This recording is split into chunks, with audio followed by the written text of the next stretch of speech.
In the meantime, health centers in St. James are still under repair. This is causing inconvenience for some persons in the parish.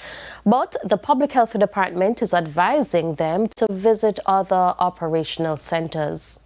For the services for the Dancehall Health Center, we're able to offer services from the Dancehall Seventh-day Adventist Church, and we are quite grateful for that. And we have outreach services from Lottery and Springfield.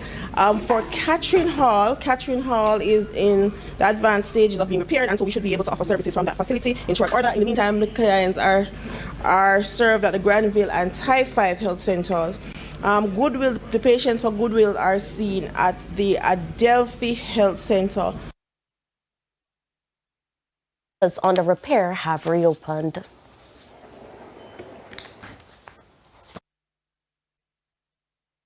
Update that the Montego Bay Type 5 Health Center has resumed the usual extended hours. So between Monday and Thursday, we operate from 7 a.m. to 10 p.m. and on a Friday between 7 a.m. and 9 p.m. and Saturdays and Sundays between 8 a.m. to 4 p.m. So for the Mount Elem Health Center also offers extended hours. So the service starts at Monday to Thursday, 8:30 a.m. to 10 p.m. and on a Sunday at 8 a.m. from 8 a.m. to 4 p.m. So our patients are able to access services outside of the regular hours. It's time for a break. Stay with us.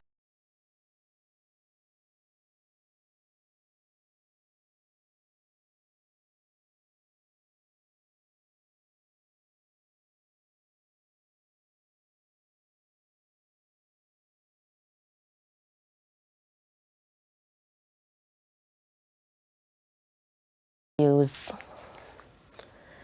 It's now time for the Business Minute.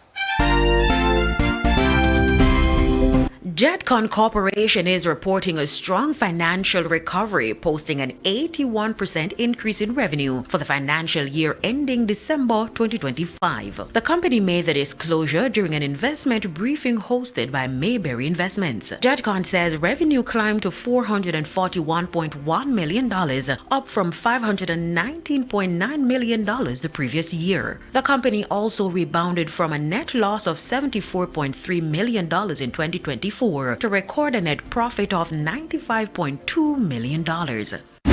Further afield, the price of Brent crude oil has risen back above $100 a barrel after plunging on Monday as conflicting accounts of potential talks between U.S. and Iran emerged. Oil rose by 4% on Tuesday to $104 a barrel before falling back to around $102. The price of Brent had fallen by more than 10% on Monday after U.S. President Donald Trump delayed threatened strikes on Iranian power plants, saying Washington had productive conversations with Tehran. And that's it for the Business Minute. I'm Carrie Ann Simpson.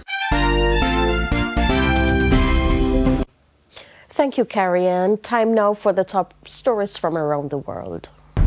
In the region, the Guyana government says talks are ongoing with U.S.-based Curlew Midstream over a delayed bulk fuel storage project that missed its 2025 deadline. President Irfan Ali says legal teams are reviewing a new proposal but declined to give details on negotiations. Court filings from Curlew claim a deal was closed earlier this year, but last-minute changes stalled the agreement. The proposed U.S. $300 million facility is expected to boost fuel security and lower energy costs for Guyana and the wider Caribbean. And on the international scene, Immigration and Customs Enforcement agents, ICE, have been deployed to 14 U.S. airports to support unpaid TSA workers during the ongoing government shutdown. The Department of Homeland Security has been without funding since mid-February, leaving thousands of TSA workers working without pay and causing major staffing shortages. ICE agents are assisting with non-screening duties as long lines persist. In Washington, lawmakers signal possible progress on a funding deal, but it's still unclear when the shutdown will end. And those were the top regional and international stories. I'm Aaliyah Bryant. Thank you, Alia. We head to a quick break. When we come back, we'll have your midday sports report.